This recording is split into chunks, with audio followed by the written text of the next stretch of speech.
What's up? It's Dave Bristow here from Extreme Paint Studio. Today we're going to talk about surfaces. I said in the previous video where I was going through all the products and everything like that, we'd talk about substrates or surfaces, whatever you want to call it, and what I paint on.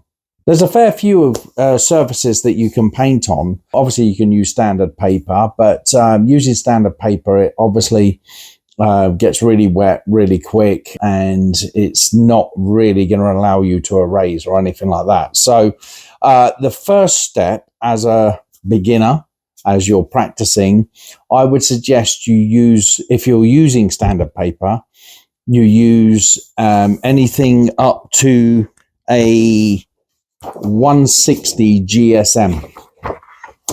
It's quite a thick paper. I've just sprayed some little bits on there. You can see it doesn't soak through in any way. 160 GSM is quite thick. You can pick it up, I don't know, for about £20 you can pick up 500 sheets. So it's not that expensive, but it will allow you to do soft erasing. So you can use your soft rubbers.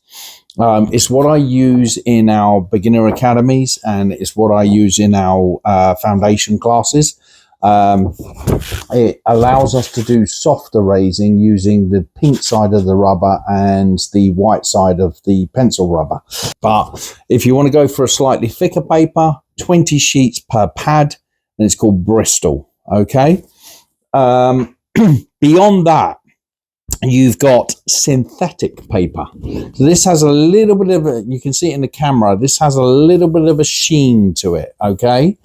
There is a brand called Yupo, which is synthetic paper. This one, I actually bought this. I bought it in a bulk pack. So I do have these available, and I do use these for my students on our lesson days. We will have a store below in the YouTube channel shortly, where I'm going to be basically putting all of our products that we use on a daily basis. So you will be able to buy your pencils, your erasers, your glass fiber pens, everything like that, even stencils and stuff like that. So that's another choice. That's a step up from your standard paper, all right? But my go-to for painting any kind of decent project, not just practicing, but a decent project. I want to do a portrait, I want to do a wildlife piece, I want to do mechanical art, whatever I want to do, I will go to two types of boards. I will go to a dye bond board. It's dye bond aluminium.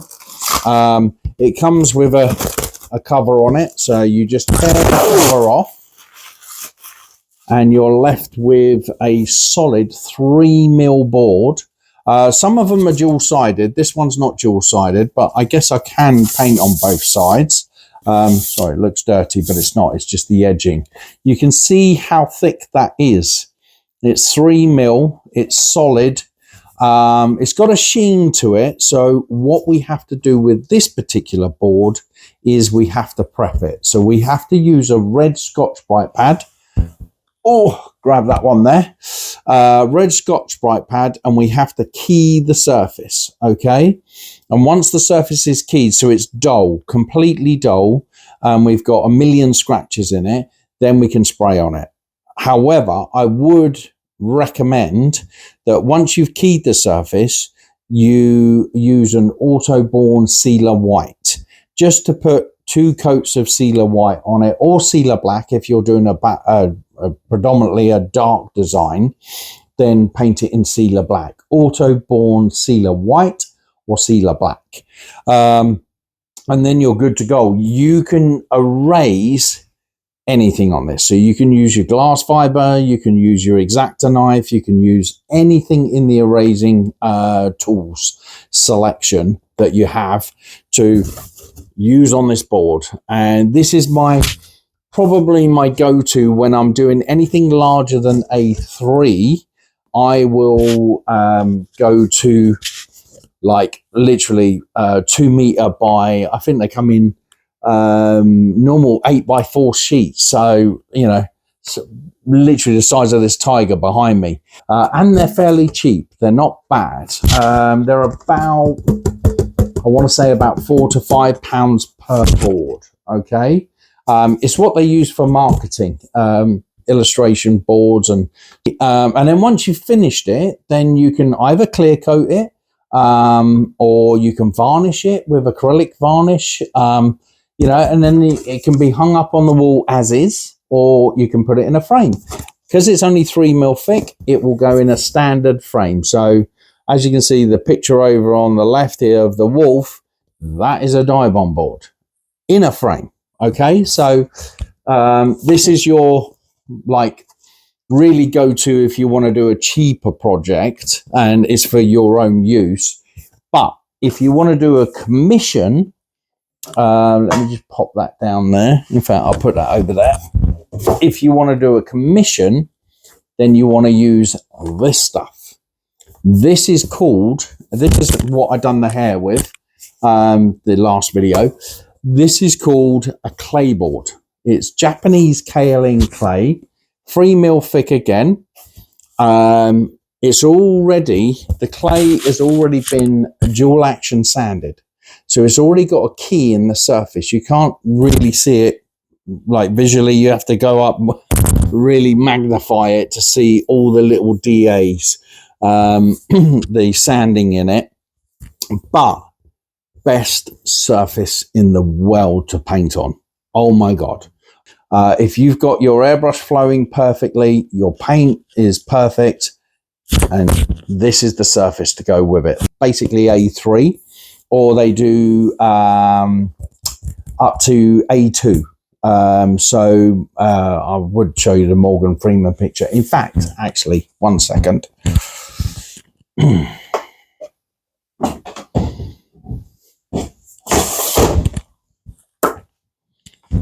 There you go.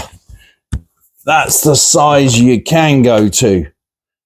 Leopard. Okay, and you can use all your erasing techniques on it. This is the size that you can go to. As you can see, it's hardboard at the back, made by a company called Ampersand. We will be selling it on the channel, and oh my God, you will not be disappointed. You will not be disappointed. This is the best surface, and if I can go to any kind of project, any kind of commission that I'm doing for someone, this is it. It is expensive. It is expensive. And that's why I say use it for when you're doing commissions, or a project that you want to hang up on the wall. They are about, just for the 12 by 16, I think they're about £18. It will take about 5 to about 6 sandings, and you can reuse them. Same with the Dibond board. Dibond board, literally just respray it with your sealer white, sealer black, and you're good to go again. So, recap. For practice, dagger strokes, things like that, beginner stuff, shading, standard 160 GSM paper. If you want to up it and start erasing a bit more, maybe go for the synthetic paper with Createx illustration. You won't be able to use the E-Tack. And then if you want to go one step further than that and you want to have a slightly thicker paper, you can go to the Bristol. I don't have any to hand, but it's Bristol paper. It's 250 GSM paper.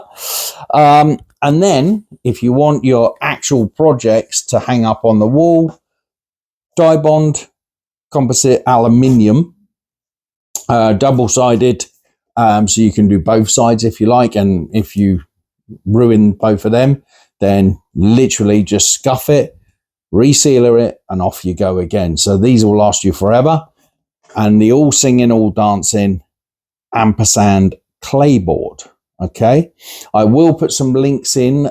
We will be selling these anyway from our store, our YouTube channel store, so, and our website, so you can purchase them. But if you've got a local supply place and they do Ampersand, then great, go and get them. And the same with Dibond board. All right, this goes up to 2.4 meters. So if you're doing larger projects, I can quickly show you a larger project. I've already showed you the leopard. I'm currently working on a 1200 by 800 Danny Trejo project, all on die bond. All right, and you can see the level of artwork that we get on the die bond board. It's quite detailed, right? So if you want to do larger projects, that's your bad boy. If you want to do slightly smaller ones and you want to go up just to A2 sort of size, then go for the clay board, but they are expensive. Okay, hopefully that helps. If you've got any questions, pop them in the comments below and I'll get back to you. All right, I'll see you soon, guys. Take care.